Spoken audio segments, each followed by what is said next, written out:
Bom dia, irmãos. Vamos começar a nossa escola dominical. Nós vamos terminar a nossa revista.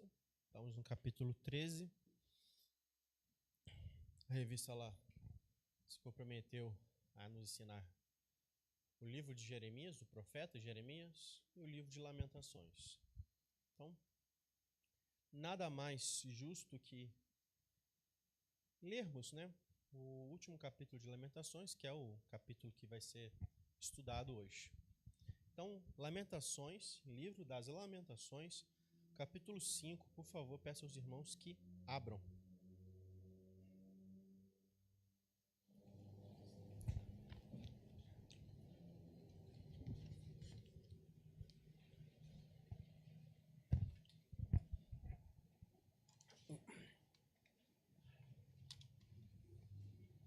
Lamentações 5.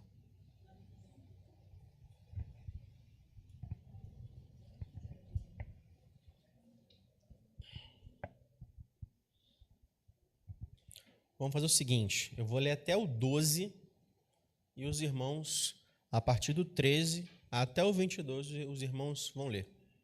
Pode ser? Porque o texto é grande, senão vocês vão ter que ouvir muito tempo minha voz. Essa leitura longa. Vamos lá, então. Livro de Lamentações, capítulo 5. Lembra-te, Senhor, do que nos tem sucedido. Considera e olha para o nosso opróbrio. A nossa herança passou a estranhos, e as nossas casas a estrangeiros. Somos órfãos, já não temos pai. Nossas mães são como viúvas. A nossa água por dinheiro a bebemos. Por preço vem a nossa lenha. Os nossos perseguidores estão sobre o nosso pescoço. Estamos exaustos e não temos descanso. Submetemo-nos aos egípcios e aos assírios para nos fartarem de pão. Nossos pais pecaram e já não existem. Nós é que levamos o castigo das suas iniquidades. Escravos dominam sobre nós. Ninguém há que nos livre das suas mãos. Com perigo de nossa vida, providenciamos o nosso pão por causa da espada do deserto. Nossa pele se embraseia como um forno por causa do ardor da fome. Forçaram as mulheres em Sião, as virgens nas cidades de Judá. Os príncipes foram por eles enforcados. As faces dos velhos não foram reverenciadas.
Vamos fazer uma breve oração. Pai Celeste, te louvamos e te adoramos. Agradecemos pelo privilégio de podermos estarmos reunidos, cultuarmos a Ti e estudarmos da Tua palavra, Pai. Numa liberdade em que muitos de nossos irmãos a desejam, mas que infelizmente não possuem. Que possamos usar esse privilégio da melhor forma possível, meu Senhor. Que possamos viver nessa tranquilidade que nós temos hoje da melhor forma possível. Porque realmente esses irmãos, eles estão sofrendo tanto, eles não têm um local para repousar a cabeça, Pai.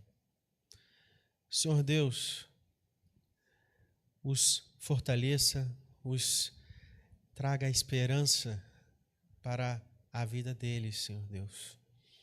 E nos conduza aqui nesse momento abençoado. Abençoe-me para que eu possa falar da forma mais clara possível, meus irmãos. Abra nossa mente para que possamos entender o que as suas sagradas escrituras nos diz.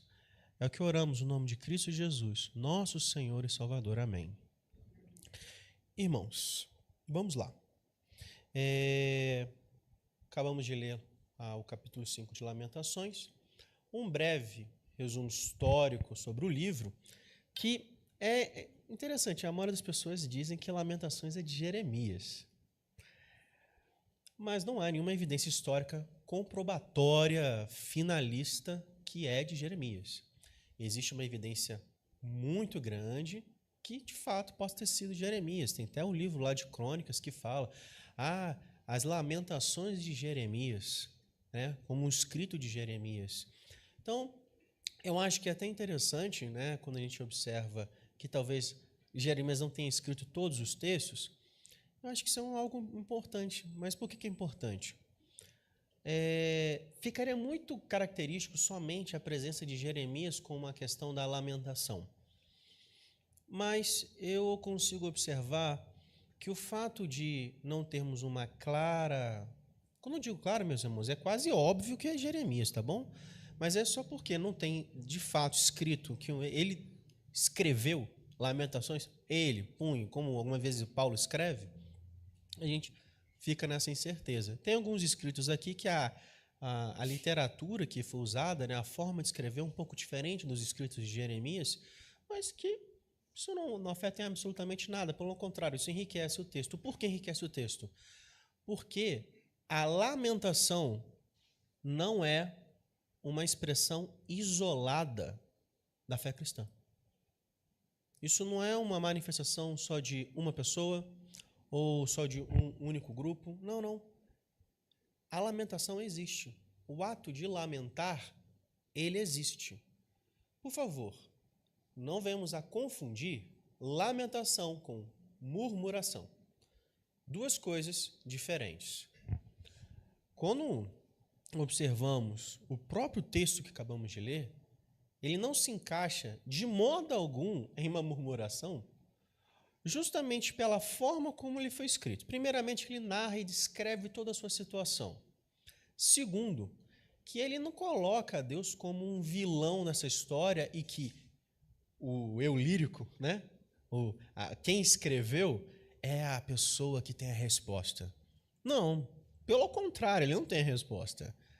O que ele descreve nos finais, nos versículos finais, é exatamente que a resposta vem de Deus. Então, isso aqui é muito diferente de uma murmuração, de um queixar-se porque eu, em toda a minha pávia, todo o meu orgulho, eu sei mais do que Deus. Eu, na verdade, olha, Deus, você pode até fazer dessa forma, mas convenhamos, a gente podia fazer desse jeito, né? Então, tem essa diferença. Então, corrigindo esse ponto da murmuração, vamos para as lamentações. A lamentação, de fato, ela existe. E eu me lembro de uma vez que eu estava num culto, e o reverendo Ludiero, lá na primeira igreja, ele falou sobre por que a gente estava cantando um hino tão triste e melancólico. Que ele falou que é muito comum, nos nossos dias, termos somente hinos. Veja bem, um presbiteriano falar hinos de vitória, as pessoas podem pensar que é teologia da prosperidade. Mas realmente a gente tem essa tendência de cantar algo mais exultante. Nada contra. Mas a experiência humana, a tristeza está ali. A tristeza ela não é isolada da experiência humana. E Deus usa não somente a tristeza como um instrumento de santidade para os seus, como também um instrumento de conforto. Como a tristeza pode confortar? Veremos. Como que a tristeza pode me santificar? Veremos. No próprio texto está aqui bem desenvolvido esse pensamento.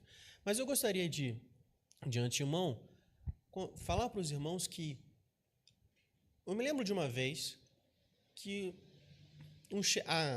um conhecido, ele tinha acabado de ter a sua mãe falecida. E um enviado da luz chegou para esse irmão catatônico da tristeza que estava batendo em seu peito e falou: você não precisa chorar. Isso, gente, irmão, é no velório, tá? Eu não estou falando que o irmão ficou 2 anos naquele estado. Não, estou falando no velório. Você não precisa chorar. Você tem que ficar feliz, porque a sua mãe está no céu. Eu entendi a intenção do irmão de confortar na esperança da glória, e que isso de fato nos traz conforto, sim. Mas a forma como ele fala e disse: você não pode chorar, você não deve chorar, está incorreto. Está totalmente incorreto. Porque isso vai ao contrário ao que Salomão fala lá nos Provérbios. O dia da morte é um dia para ser vivido. Há mais sabedoria na casa do luto do que na casa da festa. Então não menosprezemos sabe? Não posso ficar triste. É óbvio que existe o estado clínico da depressão. Isso é uma outra conversa que isso deve ser tratado, sem sombra de dúvida. Se depender, você consegue até observar alguns personagens bíblicos que sofrem disso. Uma pessoa realmente que esteve entre nós, como Spurgeon, você lê os relatos dele, a depressão que aquele homem sofria era profunda. E quanta tristeza, quanto pensamentos que você ficava assim: meu Deus, um homem que pronuncia verdades tão belas, tão puras, e o coração triste. Um homem que alcançou multidões e o coração lá sofrendo. O que eu quero dizer é que o sofrimento ele existe e você talvez viva com ele. E isso talvez seja a vontade de Deus. Nós não sabemos a vontade de Deus. Sabemos que ela é boa, perfeita e agradável. Para quê? Para a nossa salvação, meu irmão. Não para esse evangelho triunfalista da prosperidade, aonde você entra na igreja e quando está lá, seja bem-vindo, né? Quando você volta, né? Você sai da igreja, está lá, nunca mais sofra. Irmãos, isso não é bíblico. Isso não é bíblico porque quando observamos a vida dos santos, pega os apóstolos, quanto sofrimento! Quanto sofrimento! Então, não que eu seja aqui agora fazer uma teologia do sofrimento, ou então olha, irmãos, venhamos a sofrer porque isso é bom. Eu tenho certeza que provavelmente um teólogo medieval deve ter escrito um tomo de mais de 3.000 páginas sobre isso. Eu não duvido. Mas eu só quero entregar um pensamento em relação ao sofrimento que, sim, ele existe, ele deve ser vivido, ele deve ser encarado como, sim, de fato, um sofrimento, mas há uma grande diferença para aqueles que sofrem em Cristo e aqueles que sofrem fora de Cristo. E aí que está, acho que, o cerne do texto. Aqui que está o pensamento que eu quero trazer para os irmãos, porque uma coisa de fato é sofrer sem e outra é com Cristo. Tem uma imagem que eu coloquei, que eu vou pedir, por favor, Ana, para você minimizar um pouquinho a imagem, porque ela está bem grande. Aí pode apagar, Silvio, rapidinho essa luz aí. É a primeira, isso. Pode diminuir mais.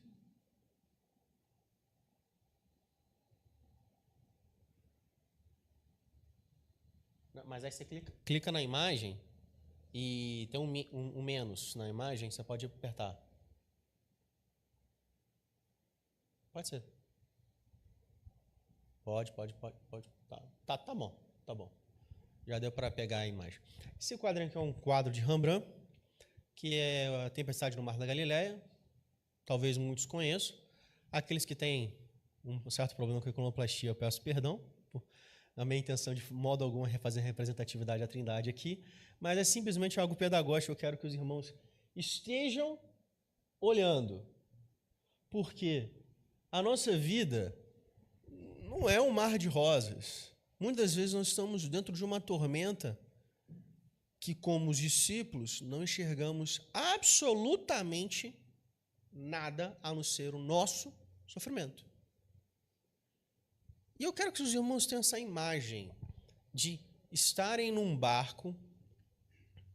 O mar na Galileia não é um mar gigantesco, enorme, mas ele realmente tem, em tempos, umas tempestades lá que são terríveis.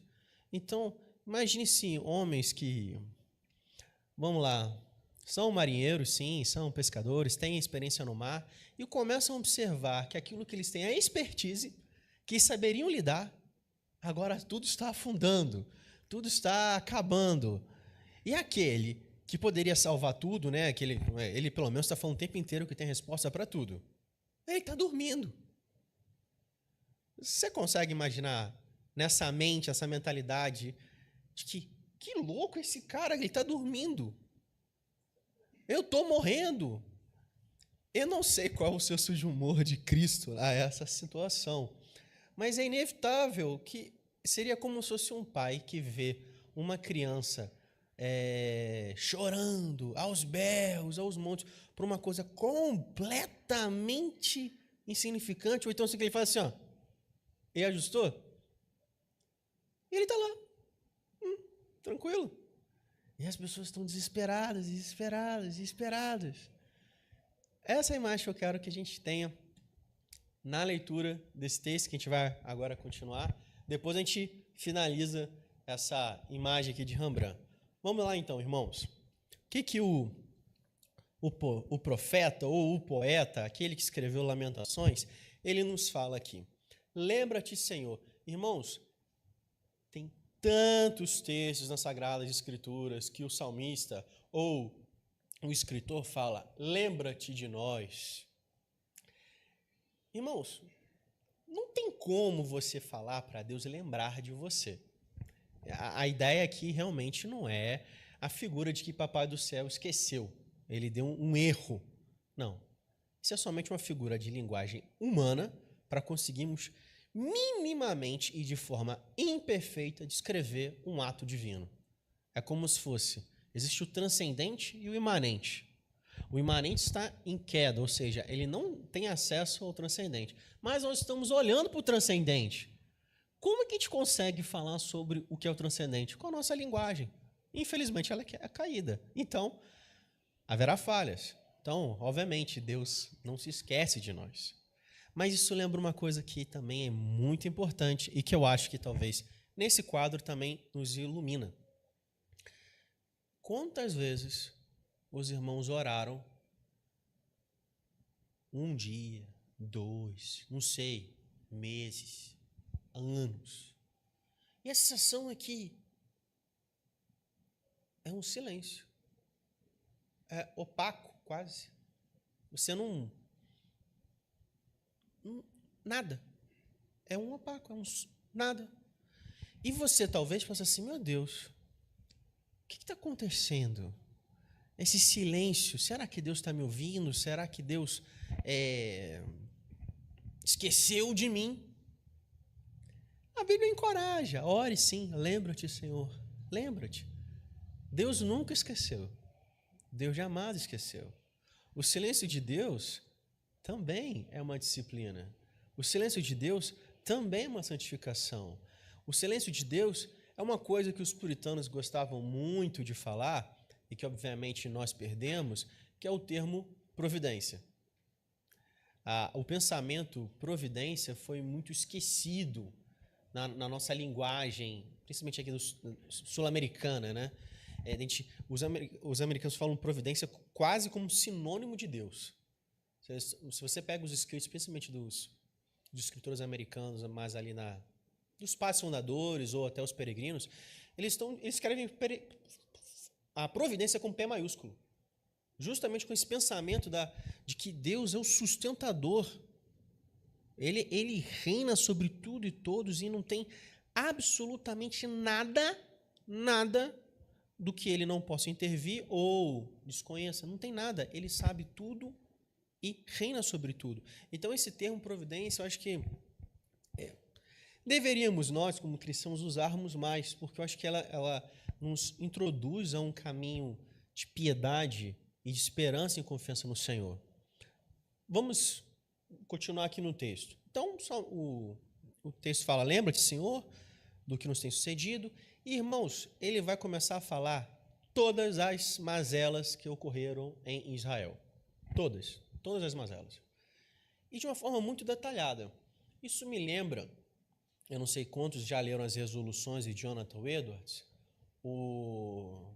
Eu, quando era adolescente, eu li aquilo e queria construir as minhas resoluções.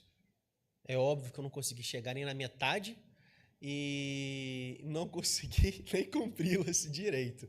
Mas a intenção foi boa. Eu li o texto do Edwards e me encorajou. Mas algo me encantou naquelas resoluções foram que eu não terminarei de orar até eu sentir que eu terminei de orar. Que texto estranho. Sabe quando a gente está orando e a gente está ansioso? A gente quer terminar logo a oração. A gente até acredita, tipo assim, Deus o Pai sabe, amém. Ou então, quando a gente está realmente com um certo tipo de angústia, a gente não consegue exprimir uma palavra sequer e tal. Jonathan Edwards ali encoraja e falou assim, meu caro irmão, ore até que você saiba que você orou, ou que você sinta que você orou. Isso quer dizer o quê? Detalhe, fale tudo. Interessante, quando eu estou conversando com uma pessoa que é confidente minha, grande amigo meu, que eu não vejo, por exemplo, há um tempo, lá do Rio de Janeiro, eu não chego para ele e falo, sabe, minha vida em Belo Horizonte foi boa, e tem sido boa. Abraço. Não faz sentido nenhum. Porque fazemos isso com o nosso Deus, que está conosco o tempo inteiro, e oramos, Deus, perdoa nossos pecados. Amém. Irmãos, claro que quando digo isso, não considere uma oração do Pai Nosso, tá bom? Pelo amor de Jesus Cristo. Orem o Pai Nosso. Eu estou dizendo, irmãos, desfrutem dessa intimidade com o nosso Deus. Ele quer ouvir de você. E acredite, o ouvir nessa oração, ele vai muito mais em você do que puramente em Deus. O que eu quero dizer isso? Deus sabe, obviamente, mas nós somos muito orgulhosos.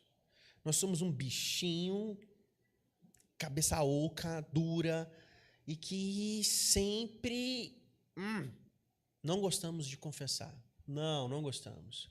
E que esse texto está falando exatamente assim, confessa. E é tão lindo.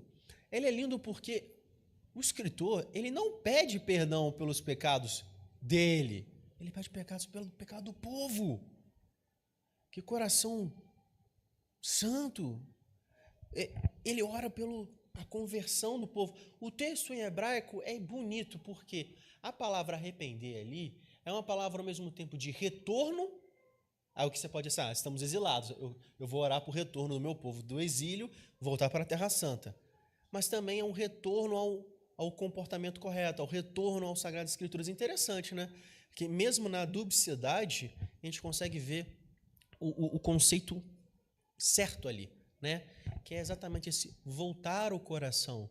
Então, o que o texto diz aqui, ele se esmera em detalhar os detalhes, é porque ele sabe que Deus está ouvindo. Ele conhece o seu Senhor. Ele sabe que Deus está escutando. Então, eu não sei se o irmão está no sofrimento, mas eu encorajo a fale tudo. Fale tudo. O nosso Senhor fala, vai para o teu quarto e ora.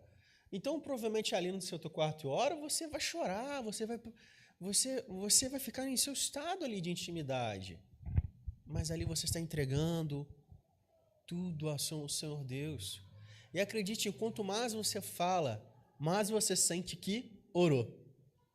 E depois de você ter, como diz um amigo meu, mineiro, balangado o beiço, conversado, falado, expressado todo o seu sentimento para Cristo, nosso Senhor, eu não vou dizer para os irmãos que uma eterna paz tocará o seu coração e que você olhará para o sofrimento e com um olhar quase estoico passará triunfante a ele. Não, não, não, não, não, não, não, não. Mas uma coisa é certa, as coisas vão mudando pouco a pouco no nosso olhar. Quando nós voltamos para Deus falando sobre nossa situação, mas nós estamos olhando para Ele, que Ele é a providência, isso vai santificando o nosso olhar. Um olhar materialista, um olhar consumista, um olhar que só vê o aqui e o agora, um olhar que fala, nossa, eu preciso comprar algo mais, esse meu carro é ruim, essa minha casa tem isso, aquilo, acolá. Nossa, eu preciso comprar 14 planos de seguro para inúmeras situações. Eu não sou contra a prudência, irmãos. Pelo contrário, tendo oportunidade, faça. Mas a sua segurança não pode estar nisso. Não pode. Porque nós não pertencemos a este mundo. Quando meu pai, graças a Deus, meu pai me deu um Crônicas de Nárnia para eu ler quando eu era mais novo, eu falei para o meu pai, eu não sou brasileiro. Ele disse, é o quê? Sou narniano. Ele riu, assim como vocês riram, né? Mas é exatamente isso que o Lewis queria que você, ao ler, tivesse. Eu tenho saudade daquilo que eu nem vivi. Por quê? Eu não sou daqui, eu sou da cidade celestial. O meu lugar é no reino dos céus, o meu lugar é na cidade celestial. A nossa visão neste mundo deve ser essa. Então, se a vontade de Deus para aperfeiçoar-me na minha salvação é o sofrimento, é talvez, meu irmão, é porque eu sou um treco duro. E para que eu possa ser salvo e entrar no reino dos céus, Ele, de bom grado, como um bom pai, entregou a mim. Eu já falei a alguns irmãos em relação à questão do dinheiro, porque esse pessoal triunfalista acredita que se você tem dinheiro, você é santo, ou que você está cumprindo. Não, se a gente ler um pouquinho sobre a patrística e Idade Média, a maioria dos teólogos vão achar que quanto mais dinheiro você tem, é porque talvez você seja mais incrédulo. Então Deus ele coloca um pouquinho mais de conforto para que você consiga ficar, sabe, aquecidinho e não desviar. É interessante porque é uma visão totalmente diferente do que nós temos. É óbvio que as riquezas tendem a nos afastar de Deus. Mas olha que essa visão, porque isso desmonta completamente a teologia da prosperidade. E algumas vezes tem um irmão que que passa dificuldades, mas obviamente Deus sempre está provendo a ele. E você fala, por que não está acontecendo nada ali? É vontade de Deus. Deus sabe muito bem. Talvez aquele irmão, e eu não estou fazendo aqui também a teologia do que o pobre é mais santo e o rico é menos. Não, Deus usou Abraão, irmãos. Pelo amor de Deus, ele é um homem rico. Entende? A história de Jó, que eu vou também citar Jó aqui. Então, assim, não. Aquele irmão, o coração dele está mais achegado. Ele aguenta. Ele não precisa. Ele não precisa. Talvez você precise, porque senão você vai estrambelhar. Então, eu não quero aqui ser um intérprete dos desígnios divinos, de modo algum, mas que devemos ter um olhar voltado para o reino dos céus, voltado para a eternidade, e tudo aquilo que passa na nossa vida, nós devemos entender, sim, que é o instrumento de Deus para a nossa salvação, para proteger-nos de nós mesmos. Sim, isso os irmãos podem sair daqui convictos e plenos. Irmãos, para começar a finalizar e não trazer um tema completamente sombrio em qual os irmãos vão ter somente o sofrimento na vida, eu gostaria que os irmãos abrissem em Salmos Lucas 8, perdão, Mateus 28, 20. Deu um erro aqui, perdão. Mateus 28 a 20. Esse texto aqui é maravilhoso, pequenininho. Eu decorei porque eu tenho momentos de angústia e dor e nessa hora eu cito. Eu lembro de um confessor de Lutero que disse... Lutero, obviamente, não vou me comparar a Lutero nem nunca, mas ele realmente é um homem que sofria muito e tudo, né? E tinha várias perseguições. E o confessor de Lutero falou assim, Lutero, ore, Cristo, salvai-me. Suplique a salvação de Cristo. Lutero, obviamente, realmente é um outro também cabeça dura, tá? Ele teimou mas ele fala, faz. Aí você vê a transformação na vida de Lutero quando ele começa a pensar nisso. Mas vamos aqui, ó. 28 a 20, Mateus, né? Ensinando-os a guardar todas as coisas que vos tenho ordenado. E aqui, de fato, é o tema que eu quero falar. E eis que estou convosco todos os dias, até a consumação dos séculos. Você pode estar orando, e como eu falei, você está ouvindo o silêncio, o opaco. Há um dia, um mês, há um ano. Mas Cristo, nosso Senhor, falou, eu estou com você. A experiência cristã não é uma fenomenologia, né? É somente sentimental. Se eu sinto, logo... Não. Agostinho fala que para a crer, né? É fascinante porque muitos falam assim, nossa, eu preciso de saber todas as coisas, porque é assim que eu tenho toda a razão, assim agora eu creio. Não, ele falou contra não. Creia, porque aí você vai começar a entender todas as outras coisas. A fé é que nos sustenta, meus irmãos. A fé de orar não sentindo absolutamente nada, sentindo um desespero sem igual, mas a fé que eu estarei convosco até o fim, até a consumação dos séculos, eu estarei convosco. Os discípulos tiveram uma dificuldade tremenda com esse texto quando ele é aplicado aqui, porque eles estavam vendo um próprio Cristo e eles não atinaram. Então Deus é misericordioso, meus irmãos. Deus é misericordioso conosco, que nós somos ovelhinhas. Eu não sei se os irmãos tiveram um tempo para entender como é que é uma ovelha, um bicho burro, literalmente. Ele não consegue nem sequer andar em direito. Se ele cair, ele fica caído. É difícil. Mas é um animal maravilhoso para exemplificarmos como nós somos obtusos e teimosos. A ovelha, idêntico. Nós estamos num sofrimento e nós estamos vendo Cristo, mas nós não estamos vendo Cristo. Não sei se os irmãos conseguiram entender minha frase. Sabemos que Cristo está ali, mas não vivemos o fato de que sabemos que Ele está aqui e nós esquecemos. E Cristo fala, eu estou convosco até o fim. Lembra das coisas que vão trazer para você a memória de esperança. Vou trazer à memória aquilo que me traz esperança. Está escrito no livro de Lamentações. Outro texto, Salmo 121, 4, e depois nós vamos ler o Salmo 70. Vamos ler mais um textozinho, porque a Bíblia é bom. Salmo 121. Esse salmo aí, se você é crente, você já ouviu muito sobre ele.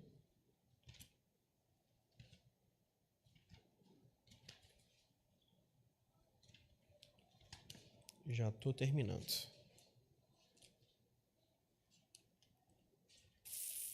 Salmo 121, vamos lá. Cântico de romagem, para aqueles que já tiveram aula com o reverendo Fulton. Romagem não é um bom nome para isso. Então, melhor falar cânticos de peregrinação. Vamos lá. Elevo os olhos para os montes. De onde me virá o socorro? O meu socorro vem do Senhor, que fez os céus e terra. Ele não permitirá que os seus pés vacilem. Não dormitará aquele que te guarda. É certo que não dormita nem dorme o guarda de Israel. O Senhor é quem te guarda, o Senhor é a tua sombra, a tua direita. De dia não te molestará o sol, nem de noite a lua. O Senhor te guardará de todo mal, guardará a tua alma. O Senhor guardará a tua saída e a tua entrada, desde agora para sempre. O meu sogro citava esse texto para mim o tempo inteiro. Ele gostava também de citar em hebraico, que ele era chique, né? Irmãos, de onde virá o seu socorro? Que fascinante. Virá do alto. É pedagógico. É para criança entender. O seu socorro não vem daqui. quando você olha para lá. É instrumentação pedagógica. Quando você olha para o reino de Deus, quando você olha para as coisas de Deus, quando você pega o seu olhar e foca naquele que de fato tem a resposta, ele é a providência, ali vem o seu socorro. E veja bem, você vai viver nessa tribulação olhando para o alto. Ou seja, não é o fato de você olhar para o alto que a tribulação para. Você vai viver a tribulação olhando para o alto. Nunca vou me esquecer de uns mártires da igreja, que ele foi, não é queimado vivo, mas ele foi cozinhado vivo. Né? Tinha um cano de caldeirão com óleo fervendo e colocaram ele. Eu sempre me esqueço o nome do irmão. Mas perguntaram para ele se ele iria renunciar a Cristo, nosso Senhor. E ele, eu não sei o que dá. Realmente eu entendo que a galera da patrística fala sobre o dom do martírio, porque nessas horas, irmãos, é compreensível no medo do que está acontecendo ali. Irmão, se você é cozinhado vivo, não é um tiro na cabeça que você cai e morre. É um sofrimento longo. Ele cantou. Como? Ele cantou triste, melancólico? Não, ele foi andando para o negócio.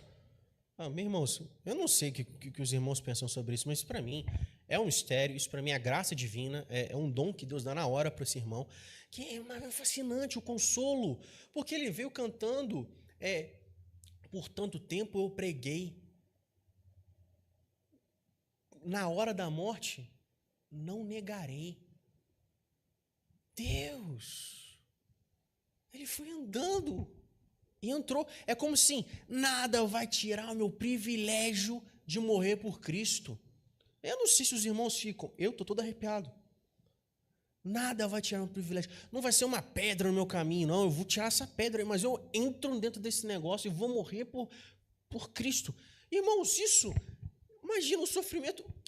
A visão celeste foi tão grande, que ele não viu o sofrimento, ele viu o caminho para o reino dos céus.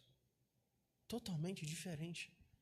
Irmãos, eu quando digo isso, não estou dizendo que eu estou vivendo, claramente não estou vivendo. Eu estou falando porque eu preciso viver. Literalmente eu preciso viver isso na minha vida. Mas eu encorajo os irmãos pelo testemunho dos homens do passado. Porque eles são prova viva que é verdade. Viveram. Diz a tradição que o apóstolo Pedro quis morrer de cabeça para baixo porque ele jamais queria ser morto da mesma forma como Cristo nosso Senhor. Verdade ou não, de fato Pedro foi morto.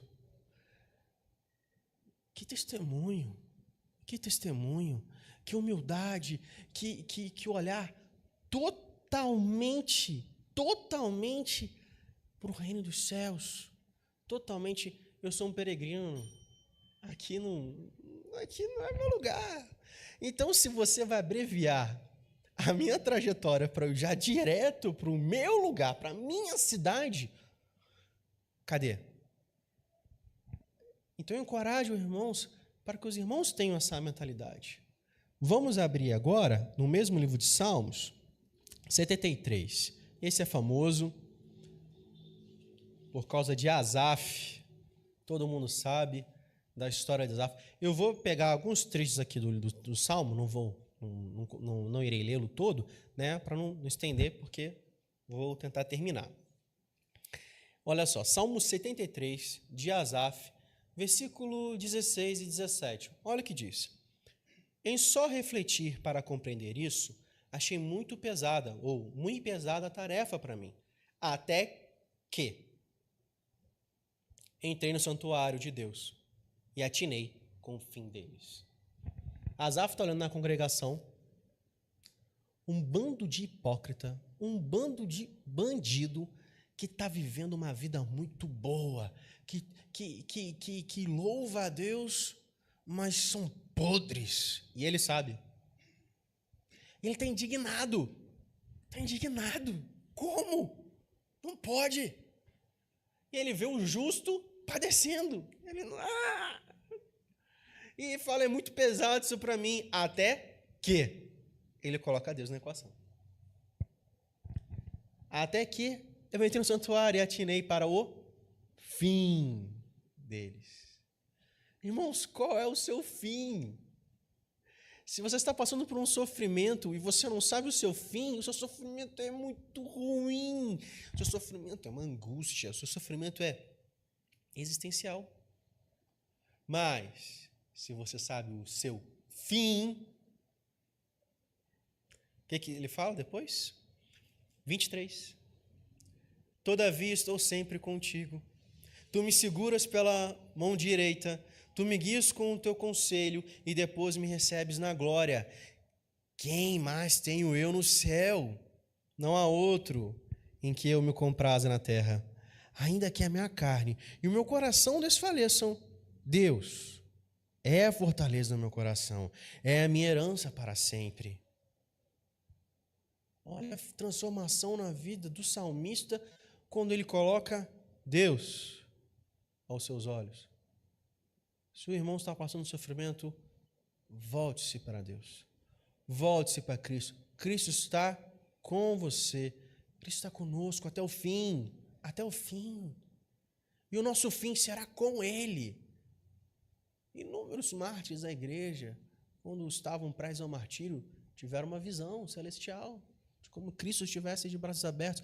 Tendo ou não, não me importo, porque eu sei que vai ser isso. Se eles tiveram ou não, não sei. Não sei. O que eu sei é que Cristo está à minha espera, está me esperando. Então, por que eu temo? Por que eu temo? Então, para finalizarmos Abacuque, porque eu gosto demais desse profeta, Abacuque 3,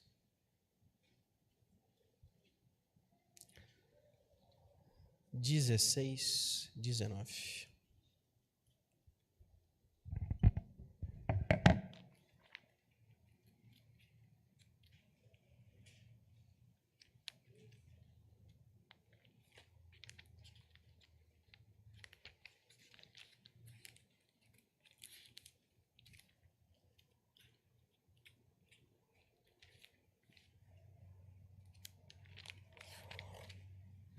Vamos lá, Abacuque 3, 16 a 19. Ouviu e o meu íntimo se comoveu. À sua voz, tremeram os meus lábios. Entrou a podridão nos meus ossos e os joelhos me vacilaram. Pois em silêncio devo esperar o dia da angústia, que virá contra o povo que nos acomete. Ainda que a figueira não floresça, nem haja fruto na vinde, o produto da oliveira minta, os campos não produzam mantimento, as ovelhas sejam arrebatadas do aprisco e nos currais não haja gado, todavia, eu me alegro no Senhor, exulto no Deus da minha salvação. O Senhor Deus é minha fortaleza e faz os meus pés como os da corça e me faz andar altaneiramente. Meus amados, tenha os seus olhos lá no alto. Eleva os meus olhos para o alto. Olhe para Cristo. Viva a eternidade. Viva a eternidade. Lamentações acontecem.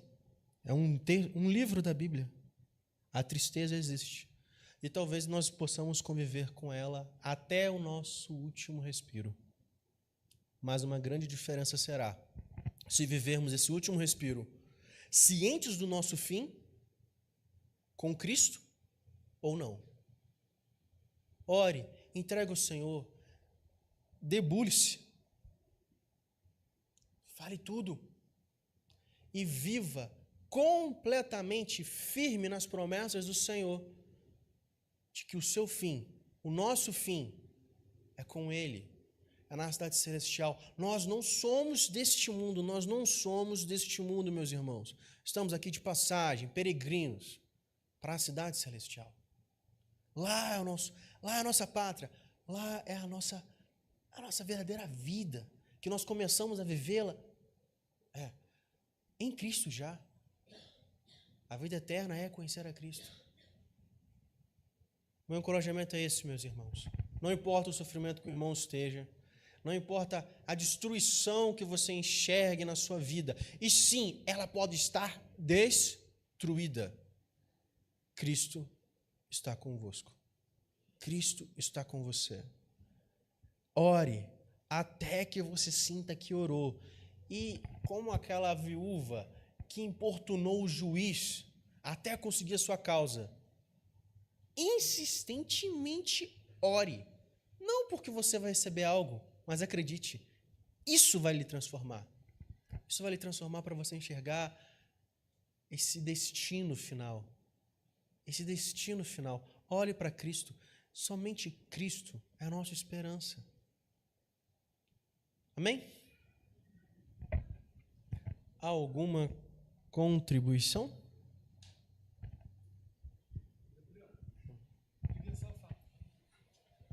Fazer um comentário que na semana passada eu também usei um quadro do Rembrandt, né, que era do profeta Jeremias, triste, o pessoal disse, mas o Jeremias era novinho. Mas quando você... Aí eu fiz um estudo, quando ele foi chamado, ele era bem novo. Mas quando houve a invasão e a destruição, né, de Jerusalém, ele já tinha 53 anos, na primeira vez que Jerusalém foi assolada. E na segunda vez ele estava com 63 anos. Né? E aí eu estava olhando esse quadro que você pôs aqui, interessante, porque o Rembrandt, ele escreveu uma época uma carta para um amigo dele, falando a preocupação dele com a vida espiritual dele. Então ele começou a pintar os quadros. E esse quadro aí, é interessante que no outro, a luz, o Rembrandt dá luz no que ele quer chamar a atenção, o escuro no fundo da situação. No primeiro, mostra, a luz era Jeremias, não era a destruição de Israel, não era o mal, era como ele, uma pessoa crente, estava triste, mas você que era uma pessoa que estava quieta, ele não estava lutando, ele estava conformado, entendendo que é uma vontade de Deus, ele sabia... Se você ler o livro de Jeremias, ele tinha toda a concepção que aquilo era necessário o povo passar por aquilo para ver uma mudança, né, para que o povo se entrasse no caminho. Então era uma coisa boa para o povo, mas ele estava triste. Aí a diferença da lamentação é uma tristeza que é normal, mas a gente coloca aquilo na mão de Deus, nas mãos de Deus. A murmuração quando a gente quer reclamar e lutar. E esse quadro, por interessante, estava lendo aqui, achei super interessante. O foco aqui já é na luta do homem contra o que está acontecendo. Você vê que a luz está ali na onda batendo, aquela vela ali, o quadro fala que aquela vela acabou de ser arrancada e o pessoal tentando segurar, que representa essa ansiedade que a gente fica de querer lutar contra as coisas que acontecem. E na parte escura, que não é o foco, é a parte espiritual. Jesus está ali calmo, é o único que está calmo. Se você olhar a impressão, tem um vomitando, né? Mas a luz aqui é mostrando que espiritualmente, se você olhar para Jesus, que é quem você deve seguir, mesmo nessa tragédia, você vai estar em paz, porque você sabe que a força maior vem de Deus.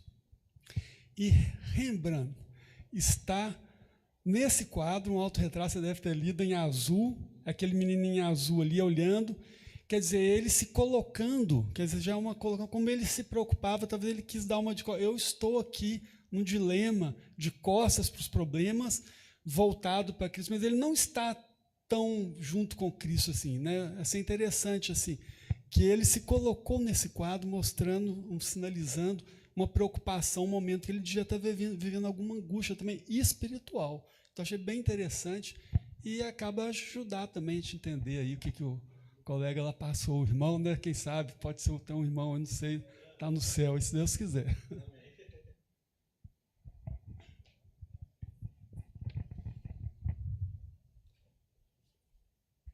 Deixa eu fazer um comentário sobre Jeremias e Lamentações. A gente costuma, a hora que fala Jeremias, é o profeta chorão, né? Lamentações e tal, né? Será que Lamentações é de Jeremias mesmo e tal? Mas os textos, tanto de Jeremias quanto de Lamentações, são textos que referendam muito a soberania de Deus, né? E às vezes passa desapercebido. Mas os textos que mais referenda a soberania de Deus está em Jeremias 10, 23, que todo mundo sabe de cor, né? Eu sei que não cabe ao homem decidir o seu caminho, nem o que caminha escolher os seus próprios passos, né? Jeremias 10, 23. E Lamentações 3, 37 fala assim, que Deus é o soberano, né? Quem é aquele que diz e assim acontece sem que o Senhor tenha ordenado? Lamentações 3, 37. E Lamentações 3, 38 fala assim, acaso não procede do Altíssimo tanto bem quanto mal?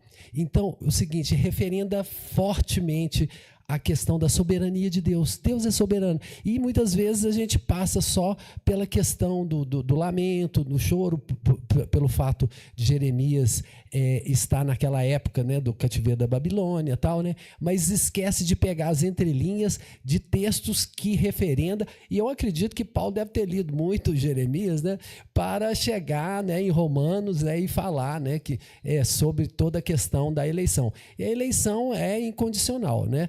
Eu gosto demais e sou assim, devoto da doutrina da soberania, né? E acho que Deus faz todas as coisas e tudo está escrito, né? E a gente vê aquilo ali, sabe, aquele triste lamento nos traz uma alegria da soberania de Deus. Deus está no controle de tudo e pronto, acabou. E viva Jesus!